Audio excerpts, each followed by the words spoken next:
Hi, I'm Astara. My parents sold the car my grandmother gave me without telling me and used the money to buy my younger sister a brand new BMW. Then they called me ungrateful for being upset. But that wasn't the worst part. The worst part was realizing it wasn't a mistake. It was planned, quietly, with forged signatures, erased boundaries, and a smile for social media.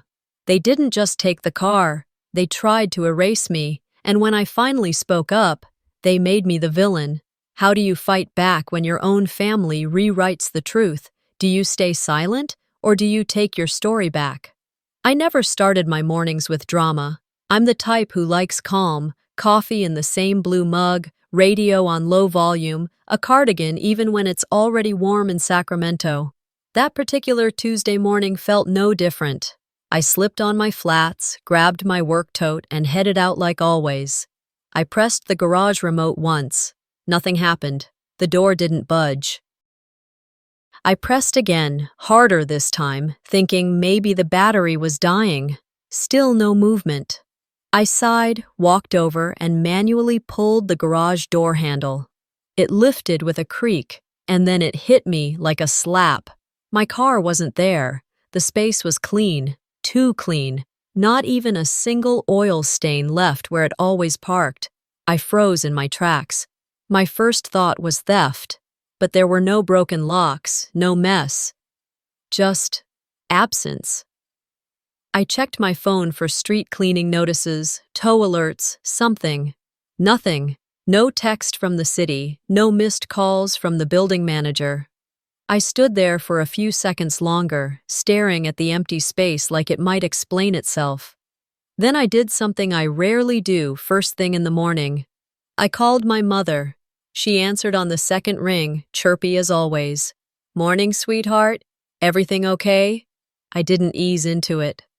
"Mom, my car's gone." A pause, but not a long one. "Oh, right. We sold it." The words landed like a punch I didn't brace for. "You what?"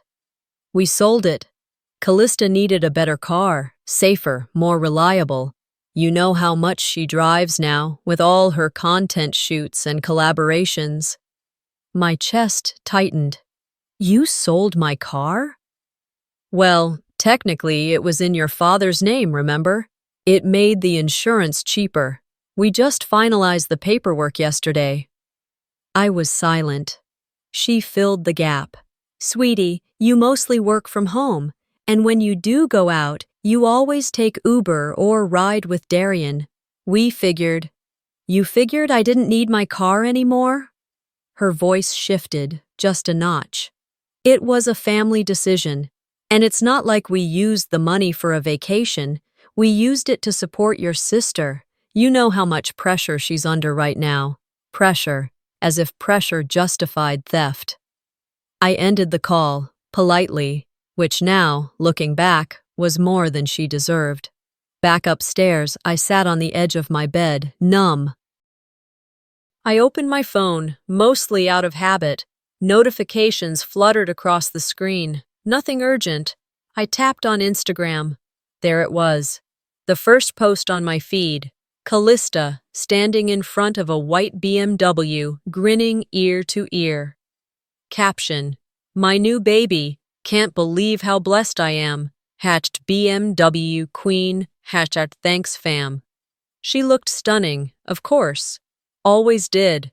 Curled hair, glossy lips, that perfectly effortless pose, a white BMW, new plates, and apparently, mine. I stared at the photo. The background was unmistakable. The dealership in East Sac we used to pass on the way to school. So this wasn't a surprise gift. This was planned. I reread the caption 3 times. Not a mention of my name, not a hint that she understood what she'd taken. I placed the phone down gently, like it might burn me if I didn't. It wasn't about the car. Not entirely. It was about how easily I'd been erased. How my mother said we sold it. How Callista wrote thanks fam, as if I didn't exist. As if I was just extra. That car had been with me through more than 10 years of living. I'd taken it on my first solo road trip. It was where I played podcasts while crying after breakups. My grandmother once sat in the passenger seat, humming old church tunes. And now, it was an Instagram moment for someone else. I wanted to scream, but I didn't. I opened my messages, typed out a response to Callista, then erased it. I called Darian, straight to voicemail. For a moment, I stood in my hallway, clutching my phone like it might ground me. The silence in my apartment felt heavier than usual. Maybe there's a reason, I told myself. Maybe it was rushed. Maybe they meant to tell me, but forgot. I knew that wasn't true, but I needed something, anything, to believe that I wasn't just that easy to erase. I got dressed for work, pulled my hair into a low bun, and caught the 8:45 bus downtown. I stared out the window the entire ride, eyes scanning every white BMW that passed. By the time I arrived at the office, my reflection in the building's glass didn't look angry. It looked hollow, like someone who'd just begun to realize how much she didn't know about the people who claimed to love her. I didn't speak about the car the next day. I carried on, showing up at work with a half smile and a full inbox. But my insides were vibrating, like something was trying to claw its way out of me. I wasn't angry, not exactly. I was hollowed out. Something had been carved from me, quietly, with surgical precision, and everyone expected me to just patch the hole and keep moving. That evening, I sat at the kitchen table, hands wrapped around a lukewarm cup of chamomile tea I had no intention of drinking. My phone sat next to me like a loaded weapon. I picked it up and called her again. She answered like nothing was wrong. "Astara, hey there, how was work?" "You sold my car," I said. I didn't pad the sentence. No emotion, just fact. There was a short silence on the line. Then came the chirpy tone I was starting to associate with danger. "Sweetheart, we talked about this. It was a family decision." "No," I said, steady. "You told me after it was done." Verena sighed, loudly, the way she did when I was 13 and had the nerve to disagree. "We raised you, we clothed you, we fed you, and now your sister needs something, and you're acting like it's a betrayal." "That's what families do. They take care of each other. You could have just asked. And you would have said no." Her voice sharpened. "Which is why you're being ungrateful now." I stared at the wall. "You don't get to call me ungrateful for not wanting to be stolen from. Don't be dramatic, Astara. It was just a car." It wasn't just a car. It had never been just a car. The next afternoon, I stood in the hallway, a small envelope in my hand. I had pulled it out of my file drawer while looking for an old tax document. Inside was a photo of me at 18, cap slightly crooked, standing next to Grandma Eleanor in front of that old white sedan, her hands on my shoulders, her expression proud but protective. She'd handed me the keys herself, her lips close to my ear as she whispered, "This is for you. Not just to drive, but to go places they don't want you to." She knew, even back then, somehow she knew. That car had been her graduation gift to me. Her final big gesture before she passed less than a year later. She'd wanted me to feel mobile, untethered, like I had somewhere to go, even if no one in the family thought I should. Losing that car, it felt like losing her again. Later that week, I met Darian at our usual coffee spot. I hadn't planned to talk about it, but the moment I sat down, she tilted her head and said, "You look like someone stole your Sunday morning." I stared at her for a second. Then I told her. All of it. She blinked slowly. "Wait, they sold your car? Without telling you?" "Yep." "And you didn't sign off on anything?" "Nope." She leaned back in her chair, shook her head like she was trying to dislodge something stuck. "Astara, that's not just family overreach. That's fraud." I opened my mouth to argue, but I couldn't. Because she was right. Darian reached over and grabbed my hand. You know you have rights, right? Legal rights, emotional rights, basic human respect rights. I didn't answer. She leaned in. What are you going to do? I looked out the window. They're my family. She nodded slowly. Yeah, but that doesn't mean they get to gut you and call it love. That night, I sat at my laptop and started writing an email to my parents. It began with, I need to explain how hurt I am. Halfway through the second paragraph, I stopped, deleted the whole thing. Then I started another one, shorter, sharper. You had no right. Deleted that, too. I opened a blank document, stared at it for 10 minutes, closed the laptop. They'd flipped the script so fast it made my head spin. In a matter of days, I'd gone from a daughter with a car to a selfish traitor. I could almost hear the conversations I wasn't invited to. She's always been distant. She never really cared about Callista anyway. She thinks she's better than us.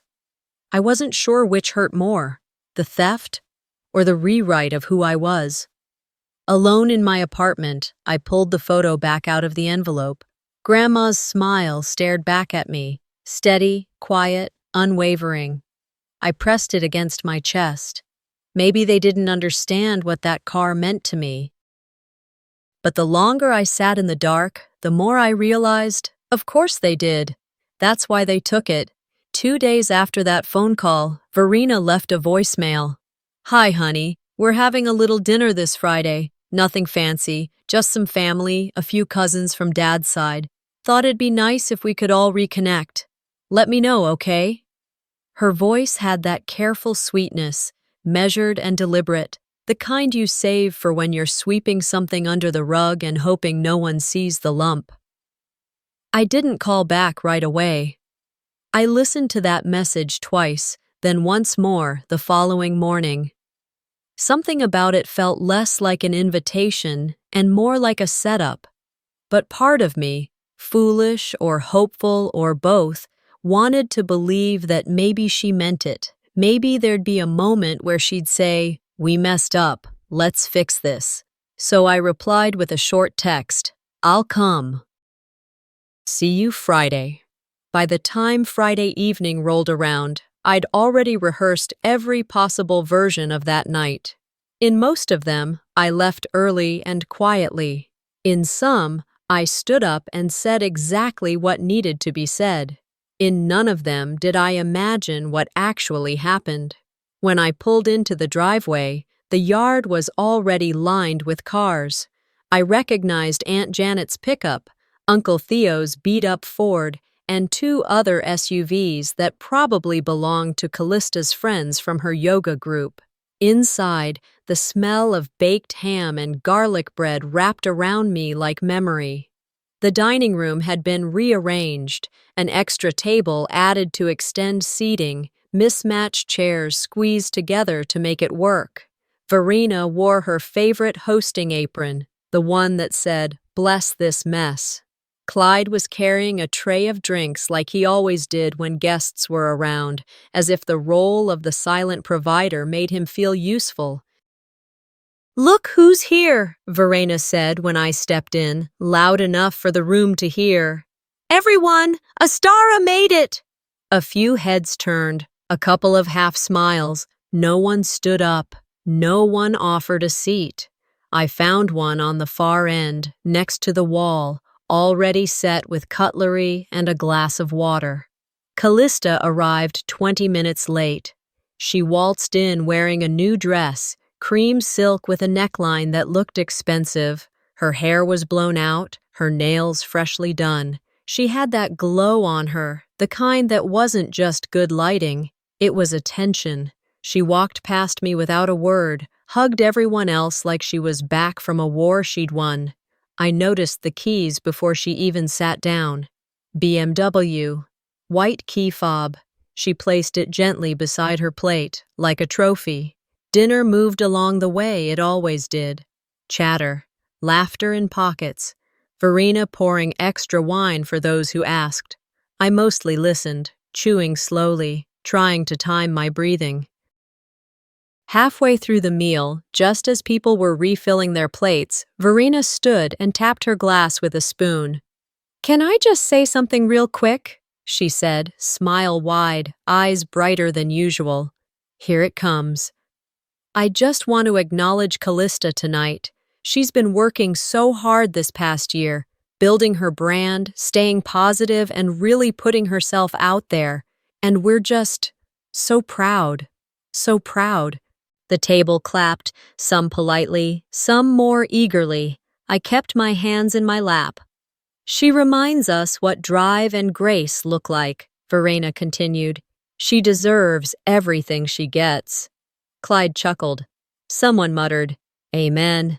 Then, just before she sat down, Verena added, "Unlike some people who cling to old things and call it ambition." No one laughed, but no one objected either. My fork stopped moving. The hum in the room shifted.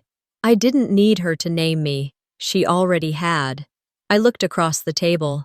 Callista's gaze darted away, her fingers curled around her wine glass. No apology in her expression, just discomfort, like someone caught in a conversation they didn't want to be in. I didn't raise my voice, didn't make a scene. I looked at my mother and said, barely above a whisper, "Wow." That was it. That single word held everything I couldn't scream in that moment. I finished what was on my plate. Every bite tasted like paper.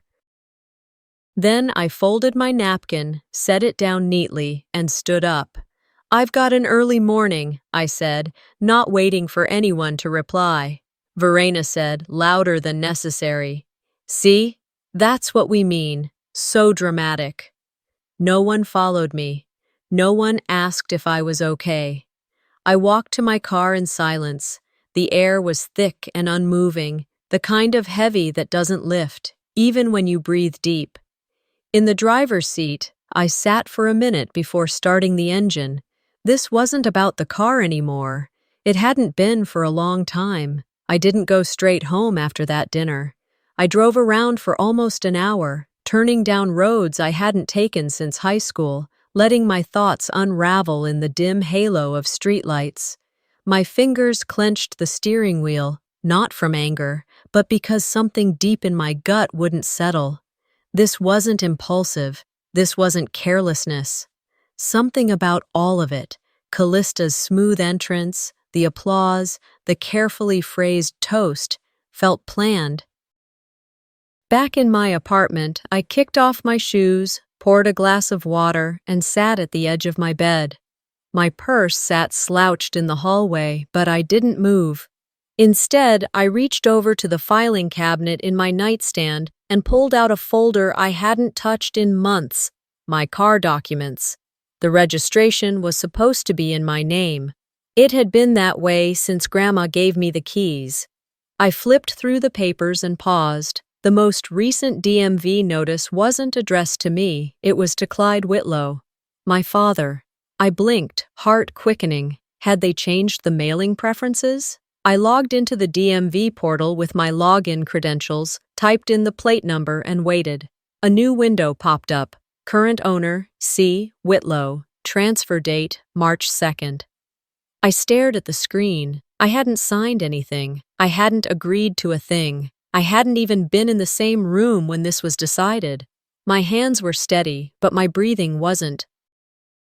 I printed the ownership record, the title change history, and the transfer confirmation. I highlighted every date, every signature box, every line that should have had my initials, but didn't.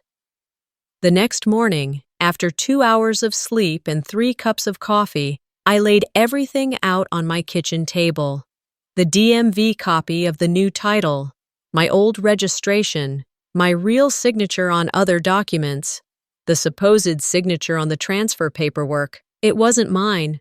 The angle of the letters was too wide. The loops were unnatural. I knew my handwriting like I knew the back of my hand. This wasn't it. I called Darian. She picked up on the second ring. "Hey, you okay?" I kept it short.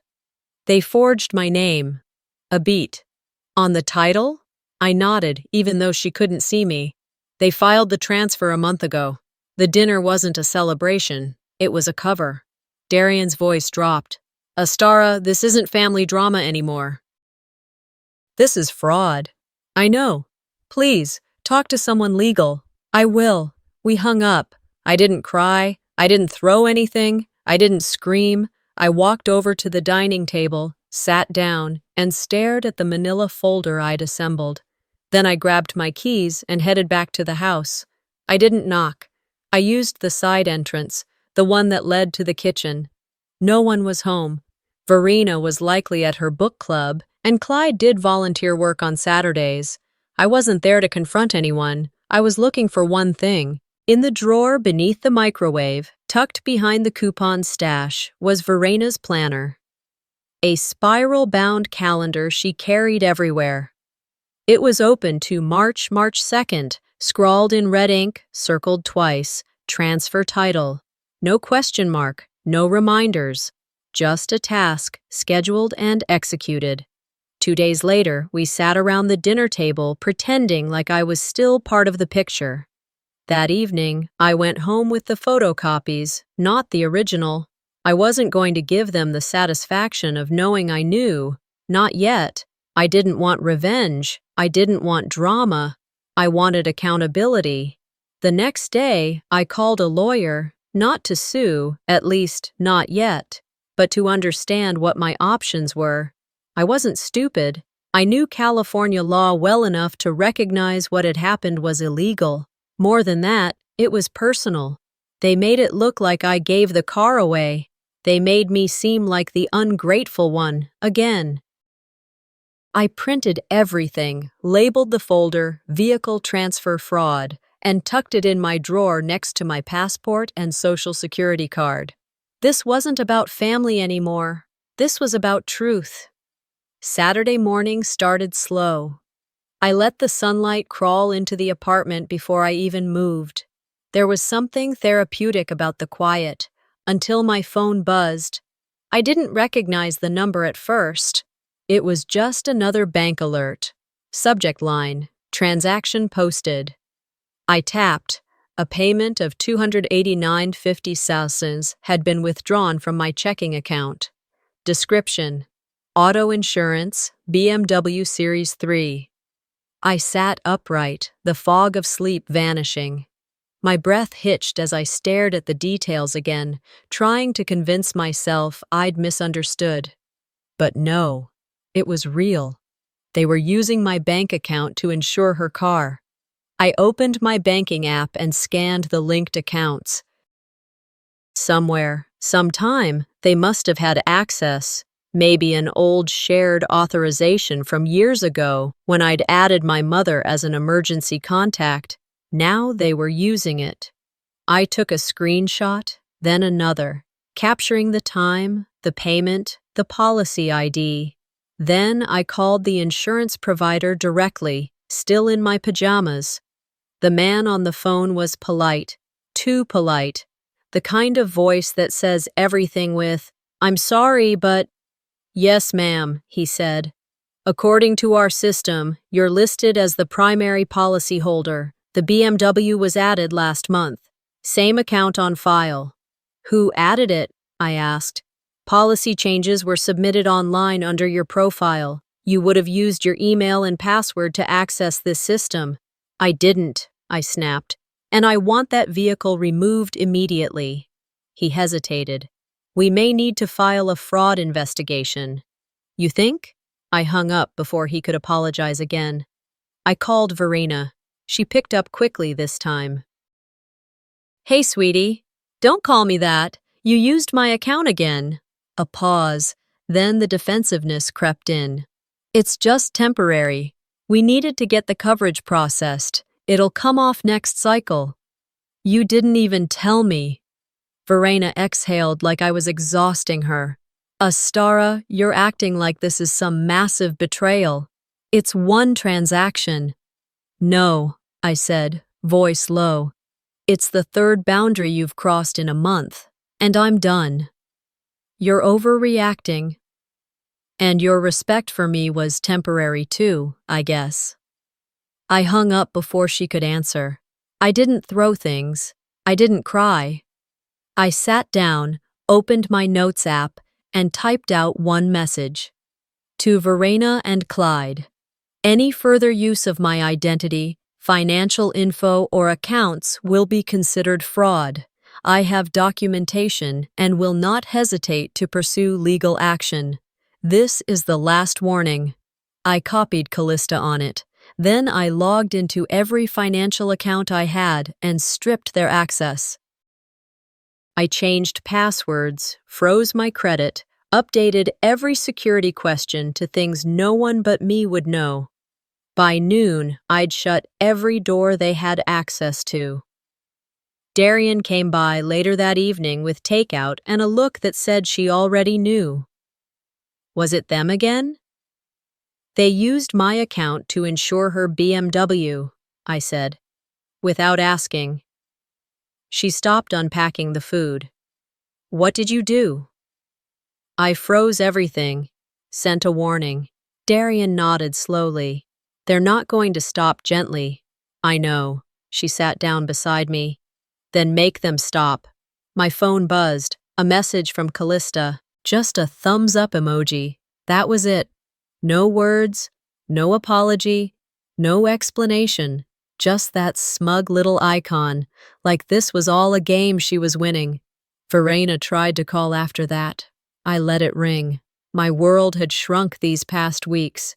But in that shrinking, something else was happening. I was getting clearer, sharper, less distracted by guilt or duty or the desperate need to be liked. I was tired of waiting for them to become the people I'd always needed. I'd stopped asking for an apology. Now I wanted consequences. By the time Monday rolled around, I had my workday planned, meals prepped, and my phone silenced. I'd given them the warning, not just in words, but in action. I had made it unmistakably clear. No more.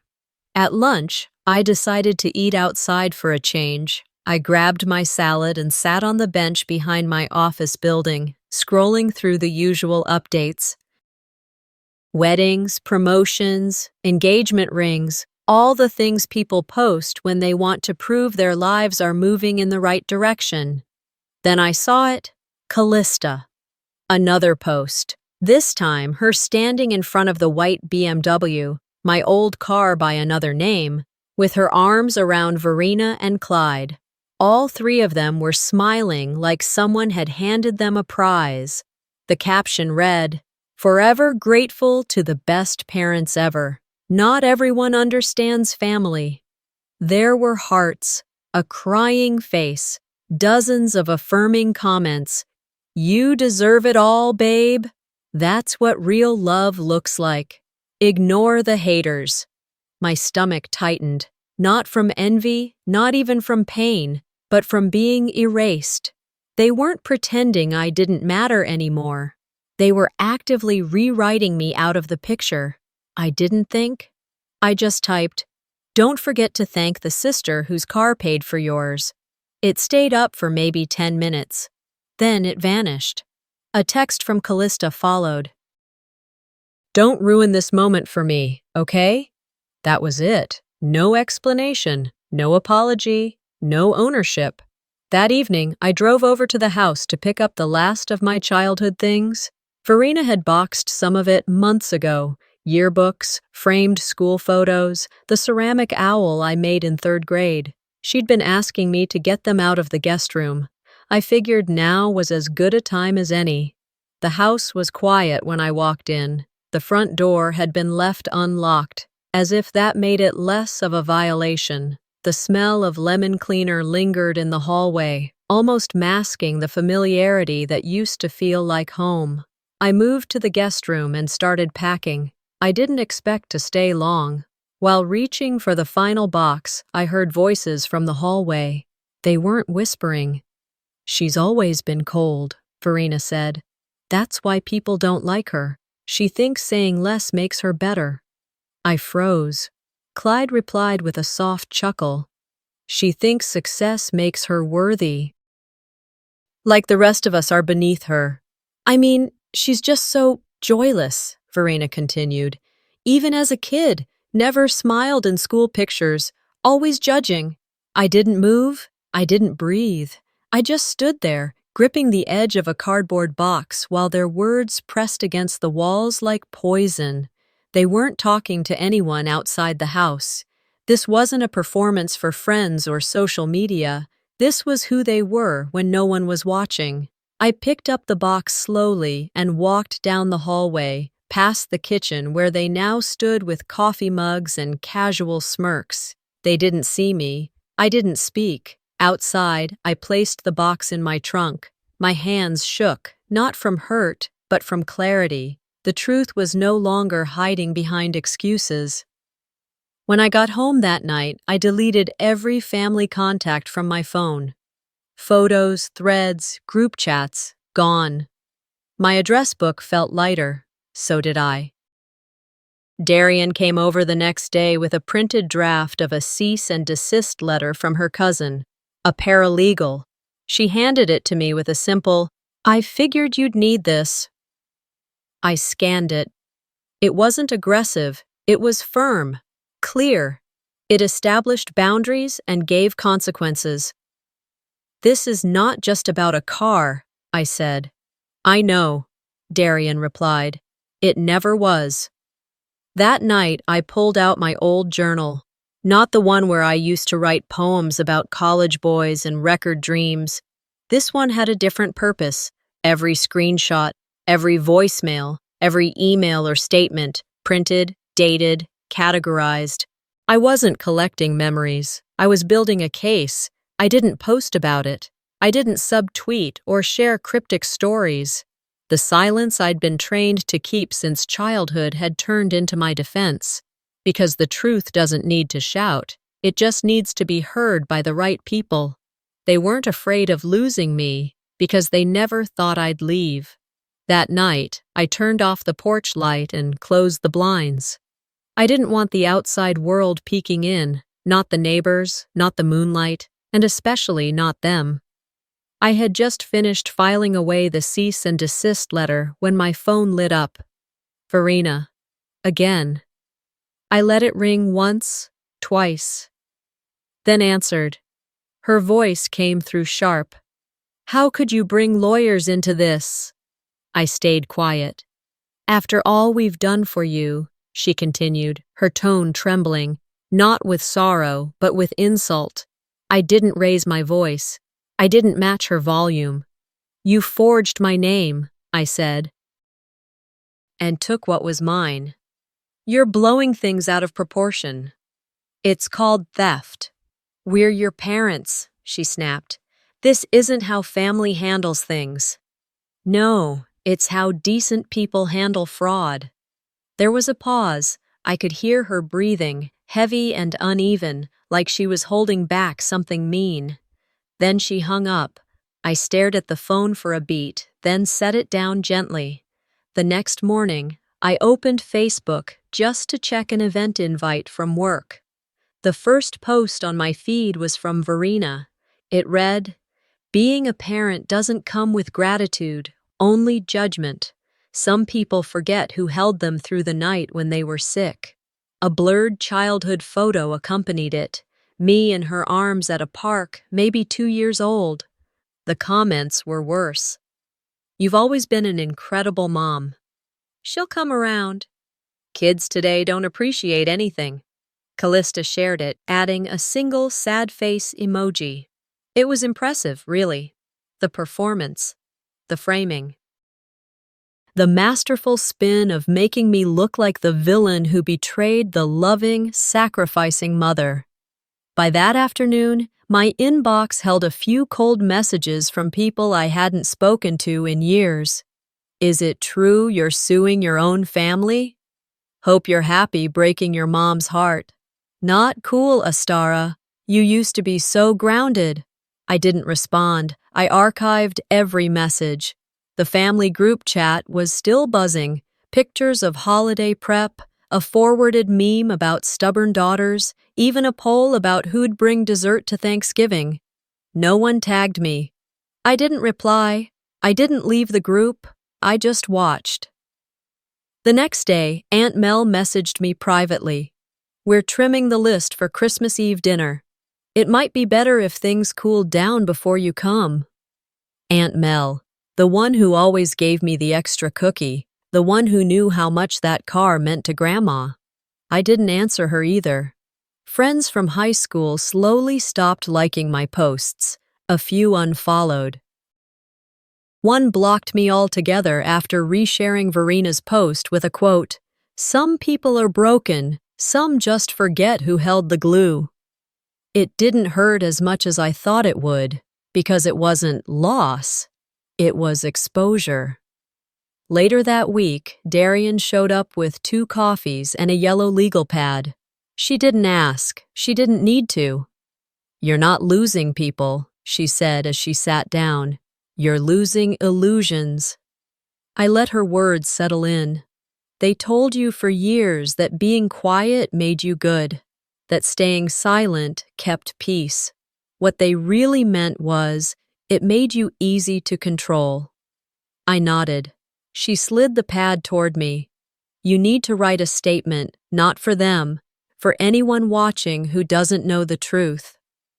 We worked on it together for 2 hours, drafted and redrafted until the message was clean, simple, unapologetic. It read, "I did not give permission for my name, financial accounts, or property to be used without my consent.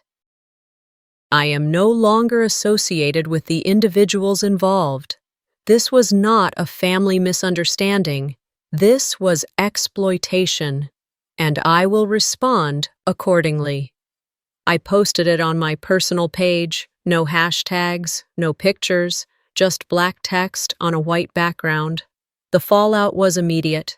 A few nasty comments, a dozen shares, a DM from Callista, sent as a voice message.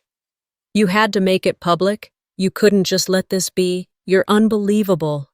I didn't open it. I didn't listen. Because in my inbox, beneath the noise, were other messages. From coworkers, from distant cousins, from strangers. "I went through something like this. Thank you for speaking out. You're not alone." Finally, someone said it plainly. I realized then that the story they were telling about me, that I was bitter, selfish, disloyal, wasn't new. It was just louder, and I had finally raised my voice. The more they called me the villain, the more I realized I never wanted to be their hero. It had been 4 days since the post, 3 since the text from Callista, 2 since I deleted the last family contact from my phone. By then, even the weight of silence had changed, less suffocating, more revealing. That morning, I packed a box, not full of emotion, not driven by revenge, just quiet resolve. By mid-afternoon, I found myself parked outside the house I grew up in, engine humming, radio off.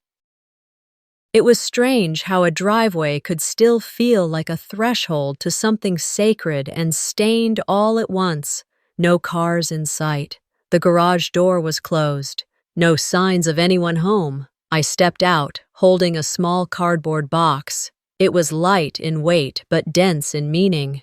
I walked through the side gate just as I had thousands of times before, back when I still called this place home. The garage opened easily. It smelled faintly of motor oil and dust and something else, maybe time, maybe memory. I walked past the storage shelves, the plastic bins labeled with holidays, and stopped at the old workbench by the window. I placed the box down carefully. Inside, I'd put 3 things. The first, my old car key, worn, scratched, still attached to the sunflower keychain Grandma had given me when I first got the car. She'd said it would help me always find my way back to what matters. The second, a photo of me and her, taken the day she handed me the keys. She was in her Sunday dress, hand on my shoulder, face proud but a little sad. I had never framed it, never needed to. It lived in the center drawer of my desk for years. Now it belonged here. And the third, a folded piece of paper on which I'd written just one sentence. "This was freedom. You sold it. No signature, no date, just truth. I closed the box gently and stepped back. There was no dramatic exit, no need to slam a door. I left the garage exactly as I found it, quiet and ordinary, with nothing outwardly changed, but everything that needed to shift had already moved inside me. Back in my car, the one I bought entirely on my own, I didn't start the engine right away. I sat in the driver's seat, letting the warmth from the dashboard soak into my fingers. I didn't cry. I didn't tremble. Instead, I pulled out of the driveway, slow and steady, and drove, not away, forward. I took the long route through the old neighborhood, past the grocery store where Grandma once taught me how to pick ripe tomatoes, the park where Dad used to take me before he forgot how to look me in the eye, the library where I got my first card, back when Verena still cared about what I liked to read. Each turn reminded me of something, some things painful, others warm, but none of it made me want to go back. This wasn't about escape anymore. It wasn't even about reclaiming space. It was about finally realizing I didn't need their version of me to feel real. When I got home that evening, there were already 3 notifications on my phone. A text from Clyde. "We found your note." No anger, no confusion. Just that. A voicemail from Verena. I didn't listen to all of it. Just the first few seconds, her voice cracked on, "I don't understand why you're doing this to us," then dissolved into sobbing and unfinished sentences. And then, of course, Callista. A cryptic Instagram story. White background, black text. Some people think pain makes them righteous. I blocked all 3, not out of rage, not out of finality, out of peace. The next morning, Darian knocked on my door just after sunrise. She was holding 2 coffees and a tiny brown bag. "You're up early," I said, stepping aside to let her in. She grinned. "I have something for you." From the bag, she pulled out a small keychain, plain silver, no engraving, just a clean oval shape. "It's blank," she said, "for whatever key you want next."